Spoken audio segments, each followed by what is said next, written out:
Welcome to மீனாவின் கைமணம்.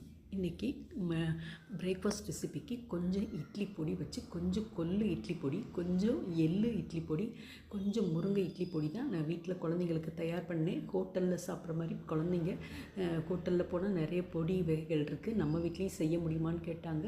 ஒரு அரை மணி நேரத்துக்குள்ளே கொஞ்சம் எள்ளு, கொஞ்சம் கொள்ளு எல்லாத்தையும் தனித்தனியாக வறுத்துட்டு கடலைப்பருப்பு உளுந்தம்பருப்பு போட்டு நம்ம வெள்ளைப்பூடு பூண்டு எல்லாம் போட்டு நம்ம கொஞ்சம் நல்லெண்ணெய் ஊற்றி கொடுத்தா குழந்தைங்க விரும்பி சாப்பிட்டாங்க.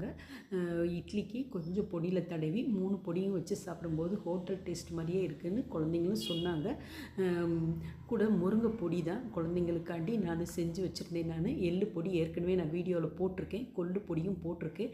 முருங்கை பொடி ஸ்மால் குவான்டிட்டியில் போட்டிருந்தேன். இப்போ வந்து கொஞ்சம் குழந்தைங்களுக்கு அவங்களுக்கு ஊருக்கு கொடுத்து விட்றதுக்காண்டி கொஞ்சம் பண்ணியிருந்தேன். நான் முருங்கை இலையும் தனியாக அதை நல்ல பொடி செஞ்சு நம்ம சாம்பார் சாதத்துக்கு எதுக்குனாலும் தனியாகவும் பொடி செஞ்சு வச்சுருக்கேன். நான் மொத்தமாக கடலைப்பருப்பு உளுந்தம்பருப்பு மிளகா வத்தல் கொஞ்சம் காரத்துக்கு ஏற்ப நீங்கள் வந்து எல்லாமே 100 போட்டால் போதும். உங்களுக்கு ஒரு மாதத்துக்கு வரும். உங்களுக்கு சாதத்தில் போட்டு சாப்பிட்லாம். நம்ம ஆந்திரா பொடி மிக்ஸுக்கும் நான் போட்டிருக்கேன். நான் கடலைப்பருப்பு உளுந்தம்பருப்பு எல்லாம் சேர்த்து போட்டிருக்கேன்.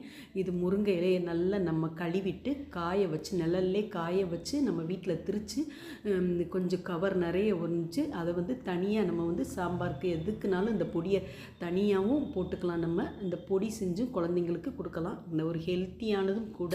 முருங்கை பொடி கடை டேஸ்ட்டுக்கே நம்ம வீட்டில் பண்ணலாம். இந்த மாதிரி லீவ் டயத்தில் கொஞ்சம் பண்ணி வச்சுக்கோங்க, குழந்தைங்களுக்கு கொடுத்து விடுங்க. ஒரு ஹெல்த்தியானதும் கூட. முருங்கைப்பூ சாதத்தில் போட்டு நெய் ஊற்றி குழந்தைங்களுக்கு கொடுக்கும்போது அவ்வளோ டேஸ்ட்டாக இருக்கும். நம்ம டெய்லி கிடைக்க முடியல பறிக்கலைன்னா இந்த மாதிரி யூஸ் பண்ணி நம்ம பருப்பு சாதத்தில் பொடியிலையும் போட்டு சாப்பிட்லாம்.